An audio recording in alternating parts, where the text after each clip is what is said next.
Diablo IV. Or as some might say, Blizzard's last chance at redemption. I gotta say, so far it seems like it's going well, though I'm sure they'll just commit another gaming atrocity somewhere down the line to ruin it again. Diablo IV is a hack-and-slash fighting game adventure game.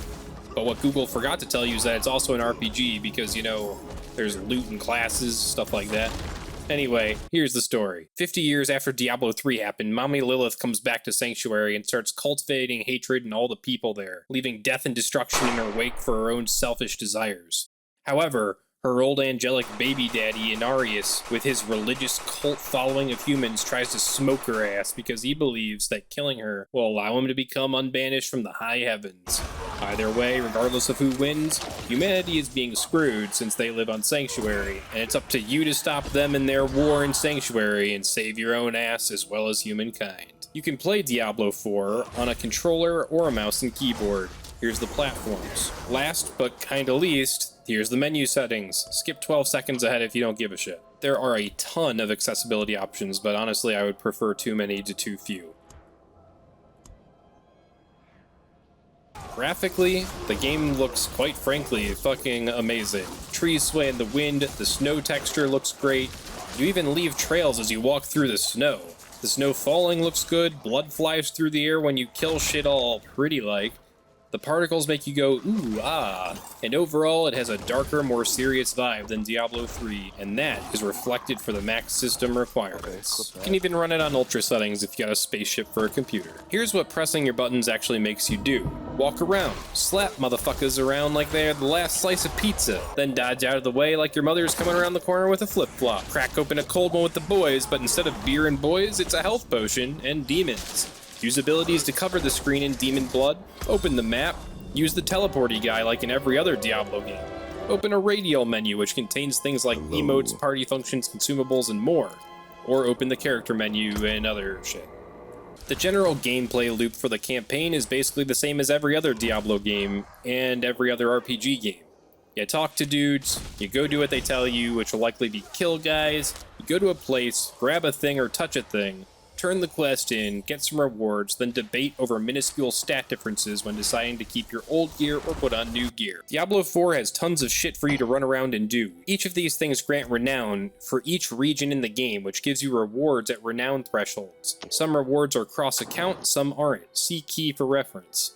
You can earn each of these rewards once per region. Anyway, the things you can do are finding altars of Lilith to grant permanent stats to all your characters.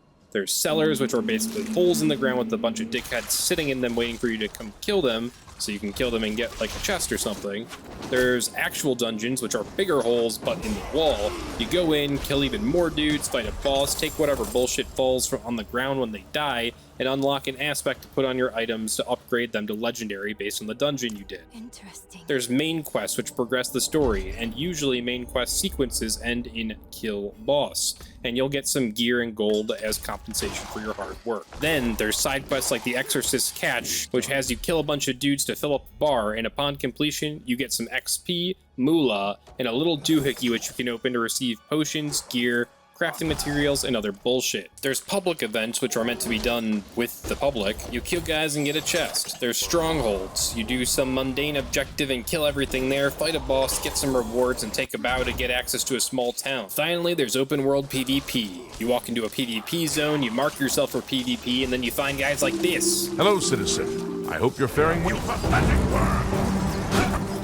The reason you want to kill other players is because they drop seeds of hatred that they've collected from the mobs, and you can use them to buy mounts, cosmetics, scroll things that give you PvP buffs or just teleport you, and gamble on gear. However, you can't just farm a billion seeds and leave fat and happy. First, you need to find the altar thing and stand there for 50 seconds in order to purify them.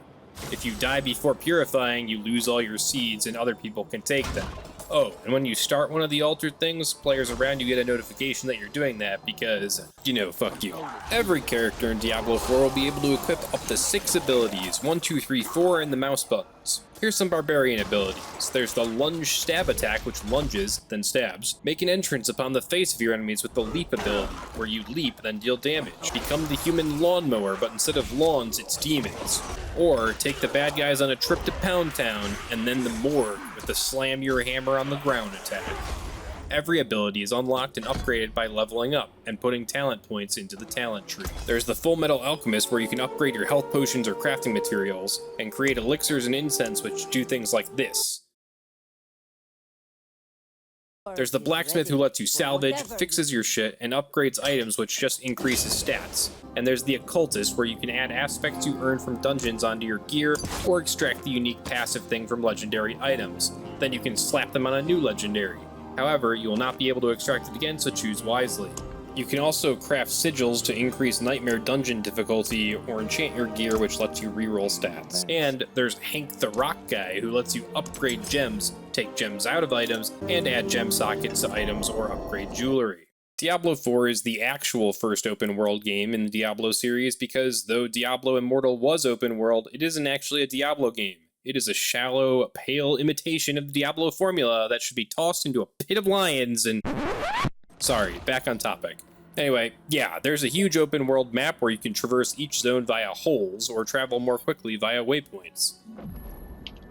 There's a bunch of different environments that put a big bad 3080 to good use, such as the Gothic-y castle place, the cave with walkways place, the beginning snowy place, the desert place, and many more.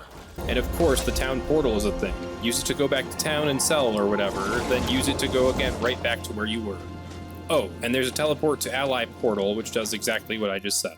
As of right now, there are 4 difficulty settings that Diablo calls world tiers. You can start on tier 1 if you're a little baby and want to be bored, or veteran if you're a big boy and enjoy a bit of a challenge. But you have to unlock the other 2. Each one obviously makes the game harder, and you get better loot. As Diablo 4's many predecessors, there's a family-sized variety pack of asses for you to whoop. You got your standard trash mobs that can be anything from phantom dudes to demon guys, or maybe a big-ass tree dude, or even some sketty boys. Kill them and earn garbage. Then you got your elites. Any type of enemy can be an elite, but they can have an affix on them which can cause them to do things like spawn walls to block your path.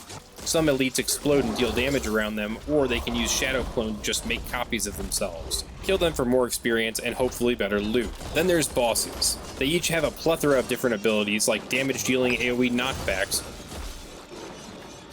red tornadoes that deal damage and make you unable to attack, create walls that explode unless you kill them, or firing multiple rows of lasers.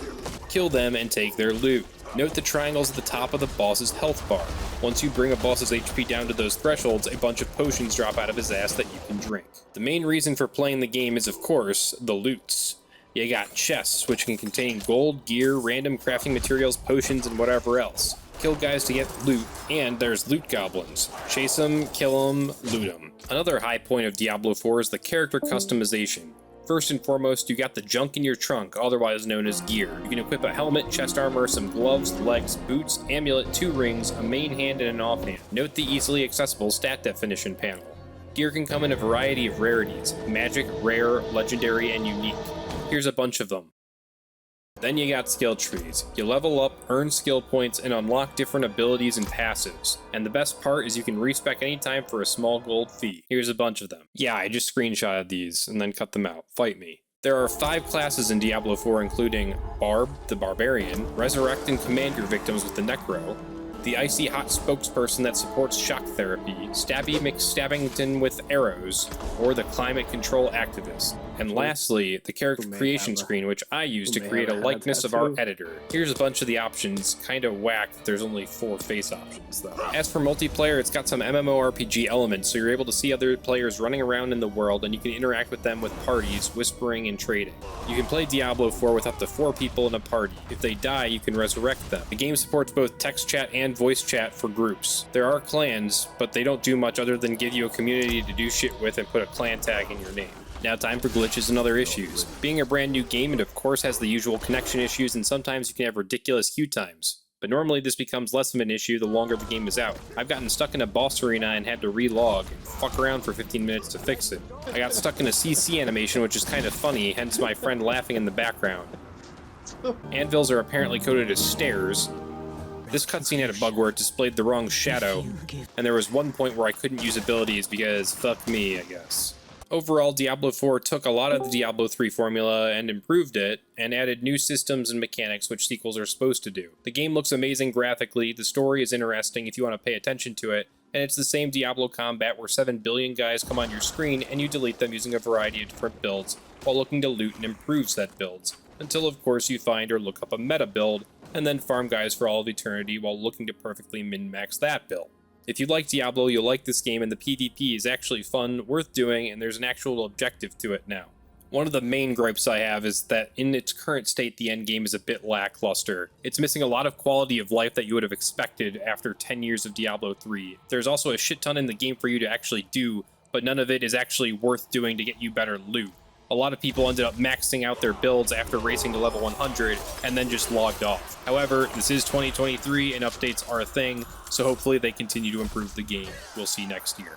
Or once Season 1 comes out. On our patented 0 to 1 scale, we rate this game at 0.88 out of 1. However, since this is an Activision Blizzard game and they canceled and then uncanceled but then charged for Overwatch 2 PvE mode, and they had the audacity to create Diablo Immortal in the first place, from here on out, a permanent 0.15 point reduction will be applied to all Activision Blizzard games on this channel. So after the penalty, we have to bring it down to a 0.73 out of 1.